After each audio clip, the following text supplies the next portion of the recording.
नमस्कार, स्वागत है आपका डब्बावाली केसरी में और मैं हूं आपके साथ निशा खन्ना। जिस तरह से आप सभी जानते हैं, निकाय चुनाव का बिगुल है जो कि बज चुका है। उसी को लेकर राजनीतिक पार्टियां जो चुनाव प्रचार के लिए मैदान में उतरने को तैयार हो चुकी है। आज चुनावों को लेकर खास बातचीत में मेरे साथ पूर्व मुख्यमंत्री भूपेंद्र सिंह हुड्डा के पूर्व एसडी डॉक्टर केवी सिंह मौजूद है। चुनाव को लेकर चर्चा करेंगे और जानेंगे कि चुनाव को लेकर किस तरह की तैयारियां हैं। सर, सबसे पहले तो डब्बावाली केसरी में आपका स्वागत है। धन्यवाद। सभी को राम राम, सत श्री अकाल। सर देखिए, चुनावी बिगुल बज चुका है, किस तरह की तैयारियां हैं चुनाव को लेकर? देखिए, जहाँ तक मेरी पार्टी और हमारा सवाल है, हमने लगातार जो राजनीति है, हमें प्रक्रिया लगातार ही जारी रहते हैं। ये नहीं है कि चुनाव आए तब तैयारी कर रहे हैं, चुनाव नहीं हो। मेरा कार्य और मेरी पार्टी का काम जनता की सेवा करना है। 24 घंटे हम लगातार सेवा करते रहते हैं और हम हर वक्त तैयार हैं हर चीज़ के। सर, चुनाव के अंदर आपकी तरफ से कौन कौन से चेहरे उम्मीदवार के रूप में वार्ड में उतारे? देखिए, अभी कल हमारी एक मीटिंग हुई थी जिसमें करीबन शहर के करीबन 400 और 500 कार्यकर्ता आए थे जो मोजिस कार्यकर्ता है। कई वार्डों में नाम बहुत ज़्यादा हैं, कहीं 2 हैं, कहीं 3 हैं, कहीं 4 भी हैं और कई कुछ 1-2 वार्डों में एक नाम भी हैं। तो जहां हमारी कोशिश रहेगी कि जितने भी वार्ड हैं, जहां जो भी नाम हमारे पास आए हैं, उन नाम में वार्ड में जाके हम कोशिश करेंगे सर्वसम्मति बढ़ाने की, क्योंकि मैं और मेरी पार्टी लोकतंत्र में हम विश्वास करते हैं। हम दफ्तर में बैठ के फैसला नहीं करता, ना मैं ख़ास तौर पे मैं दफ्तर में बैठ के फैसला नहीं करता। मैं कार्यकर्ता के बीच में जाके वार्ड के कार्यकर्ताओं को, जिस तरीके से रात भी 17 नंबर वार्ड में गए, सारे कार्यकर्ता वहाँ थे, उनसे बैठ के इसी तरीके से हमने 21 नंबर वार्ड में गए, वहाँ भी कार्यकर्ताओं से बात करके जहाँ कुछ सर्वसम्मति बनाने की कोशिश के लिए नहीं बन पाती, उसके लिए हमने एक कमेटी का गठन किया है। वो कमेटी सारे उम्मीदवारों से भी बात करेगी, कार्यकर्ताओं से भी बात करेगी और उसके बाद हम फैसला सर्वसम्मति से जो हमारा पार्षद है और चेयरमैन का, उसका चयन हम करेंगे। सर, चुनावों का हालांकि दिन थोड़े रह गए हैं, तो कब तक कैंडिडेट घोषित कर दिए जाएंगे? नहीं, दिन थोड़े नहीं है। जो कानून है, कानून के हिसाब से 14 दिन ही मिलते हैं, उतने ही हैं। और वैसे मैंने कहा, जो आदमी हर समय सेवा काम करता रहे तो उसके लिए तो एक दिन भी बहुत है। उन लोगों के लिए समय की कमी है जो सिर्फ चुनाव के वक्त लोगों के बीच आते हैं। उन लोगों को दिक्कत आती है, क्योंकि अभी तक नामांकन का आखिरी दिन 4 तारीख है। उससे पहले हम सारे 21 पार्षदों के उम्मीदवारों के और जो हमारा चेयरमैन है उसका भी हम चयन कर लेंगे। सर देखिए, चेयरमैन को लेकर चेहरा पार्टी का ही होगा या फिर बाहर का कोई चेहरा उतारा जाएगा मैदान में?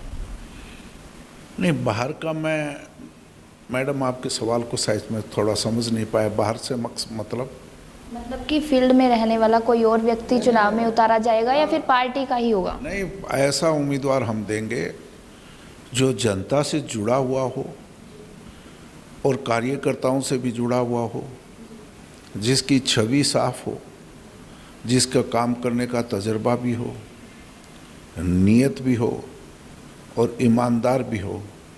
और मैं आपको एक विश्वास दिला सकता हूं कि जो हमारी कमेटी का गठन किया है हमने, वो कमेटी फैसला करेगी उम्मीदवार का।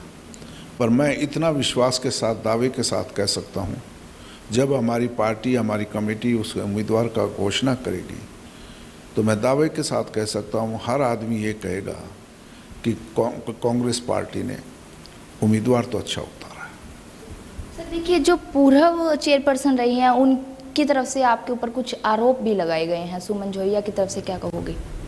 देखिए, मैं कभी भी इस तरह की राजनीति, लांछन लगाने की ओछी राजनीति में कभी विश्वास नहीं किया।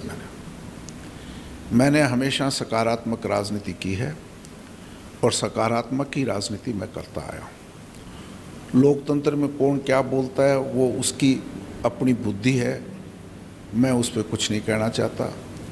और जहाँ तक मेरा अपना सवाल है, और यहाँ का जो विधायक मेरा बेटा अमित सिहाग, उसका जो आंकलन है, उसका सारी चीज़ों का जो हमारी कार्यशैली है, चरित्र है, स्वभाव है, ईमानदारी है, लोकतंत्र में सबसे बड़ा आईना जनता है। ये जनता फैसला करती है। मुझे किसी दूसरे व्यक्ति की सर्टिफिकेट की ज़रूरत नहीं। डबाड़ी हलके की जनता डॉक्टर केवी सिंह को अच्छी तरीके से जानती है और उसका नतीजा है कि 67,000 वोट दे के लोगों ने यहाँ से अमित शाह को जिता के भेजा है। तो मैं इस तरह की जो टिप्पणियाँ थी उसमें मैं जवाब देना मैं अपने आप को वाजिब ही नहीं समझता। तो सर क्या लगता है कि भाजपा और कांग्रेस के जो कैंडिडेट अब निकाय चुनाव में उतारे जाएंगे, इनके बीच में कंपटीशन किस तरह का मानते हैं आप? देखिए, चुनाव है, उसको कभी भी लाइटली नहीं ले सकते। हमेशा ये चुनाव को ये सोच के चलना चाहिए। मेरी सोच है कि हम चुनाव हार रहे हैं, और जब हारने की बात सोचोगे तभी जीतने की मंजिल तक पहुंचोगे। तो कभी ज़्यादा ओवर कॉन्फिडेंस में नहीं रहना चाहिए। चुनाव पहलवान को कभी भी सामने वाले पहलवान को कमज़ोर नहीं आंकना चाहिए। ये मेरी सोच है। पर मुझे इतना भरोसा है कि जो हमने काम किए हैं, जिस तरीके से लोगों के हम बीच में रहने वाले हैं, इसी तरीके का उम्मीदवार आप लोगों के बीच, मुझे पूरा भरोसा है मेरी जो कमेटी है वो एक अच्छे उम्मीदवार को देगी। तो मुझे पूरा भरोसा है डबवाड़ी के हल्के की एक सूझवान मतदाता हैं और सही फैसला करेगी। और सही फैसला सिर्फ और सिर्फ कांग्रेस के उम्मीदवार का ही है और किसी का हो नहीं सकता। यानी कि ये कह सकते हैं कि कांग्रेस के ही विधायक और पार्षद जो बनेंगे वो भी कांग्रेस के ही मैदान में होंगे? नहीं, कांग्रेस मैं दावे से कह सकता हूँ यहाँ स्पष्ट बहुमत लेके पार्षद भी एक बहुमत से मुझे पूरा भरोसा है कि 2/3 के बहुमत से हमारे पार्षद जीतने चाहिए और एक बहुत अच्छी मार्जिन से चेयरमैन भी बनेगा। और 2.5 साल हमारे पास है इस हल्के की सेवा करने का और उसी तरीके से हम काम करेंगे। क्योंकि मैंने पहले भी कहा, काम करने के लिए आदमी की नीयत होनी चाहिए और नीयत के साथ तजर्बा हो, और नीयत और तजर्बे के साथ अगर सही मायने से प्रयास किया जाए तो विपक्ष में भी काम हो सकते हैं। उसका ज़्यादा ना जाते, छोटा सा उदाहरण, 2-3 उदाहरण। आज यहाँ आपका विधायक जो है वो विपक्ष में है, पर नीयत है, प्रयास है, और नीयत और प्रयास और तजर्बे के आपके सामने है। यहाँ कितनी लंबी पुरानी मांग थी ब्लड बैंक की, तो नीयत और प्रयास से ब्लड बैंक स्थापित हो गया। कोरोना के अंदर ऑक्सीजन की दिक्कत थी, सबसे पहले सरसा डबवाड़ी के अंदर ऑक्सीजन कंसंट्रेटेड प्लांट लगाना, और वो भी सरकार का नहीं है, सरकार ने नहीं लगाया, हमने उसने विधायक ने अपने आप किसी प्राइवेट एजेंसी से, एक प्राइवेट एजेंसी से संपर्क किया और उन्होंने 80 लाख का ये ऑक्सीजन प्लांट है जो डोनेट किया है। सरकार नहीं है, विपक्ष में नीयत है। तो आपके सामने ये जो बठिंडा चौक है, जहाँ यहाँ कितनी ट्रैफिक की समस्या रहती थी, उसको हमने एक छोटा करके और खूबसूरत, अभी उस पर प्रयास है कि खूबसूरत बनाने का काम हम करेंगे। इसी तरीके से एक प्रयास हमारा जारी है। लोगों की मांग थी कि जो अग्निकांड है स्थल है, इसको राजकीय स्थल घोषित की स्मारक घोषित किया जाए। उसका भी प्रयास शुरू किया है। विधायक ने विधानसभा में 2-3 बार आवाज़ उठाई है। अब सरकार ने इस बात पे तो कम से कम सहमति व्यक्त की है कि आप अपना प्रपोजल नगर पालिका से प्रपोजल बना के भेजें, हम इस पे विचार करेंगे। तो मुझे पूरा भरोसा है कि 19 के 22 के बाद यहाँ कांग्रेस समर्थित नगर परिषद बनेगी और उसके बाद हम इस जो हमारी एक मैं मान सकता हूँ कि डबवाड़ी के करीबन हर परिवार की इस स्मारक से यादें जुड़ी हुई हैं, क्योंकि ये बहुत बड़ा एक सदमा जो मेरे ख्याल में उसे कोई परिवार छूता नहीं रहा हो।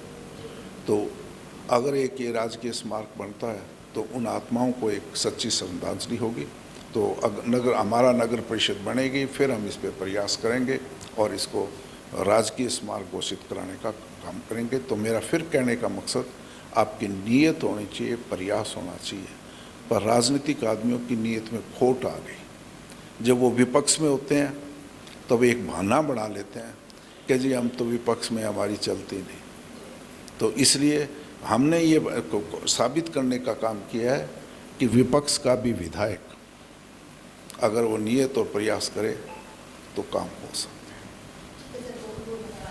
ये देखिए, चुनावी बिगुल को लेकर है आज हमने चर्चा की है डॉक्टर केवी सिंह से। इन्होंने बताया कि हालांकि अभी तक है जो उम्मीदवार घोषित नहीं किए गए, लेकिन एक बैठक की गई थी जिसमें निर्णय लिए गए थे, जल्द ही है जो उम्मीदवार घोषित कर दिए जाएंगे। चुनावों को लेकर पूर्ण रूप से इन्होंने बताया कि तैयारियां क्या करनी है, तैयारियां पहले से ही हो चुकी है। अब तो ये आने वाला समय बताएगा कि आखिर कौन से चेहरे पर देखने को मिलते हैं उम्मीदवार के रूप में और कौन यहाँ पर बनेंगे पार्षद। तो जुड़े रहिए इसी तरह हमारे चैनल के साथ। चैनल को लाइक और सब्सक्राइब करना न भूलें और देखते रहिए डब्बावाली केसरी। और मुझे दीजिए इजाज़त। धन्यवाद।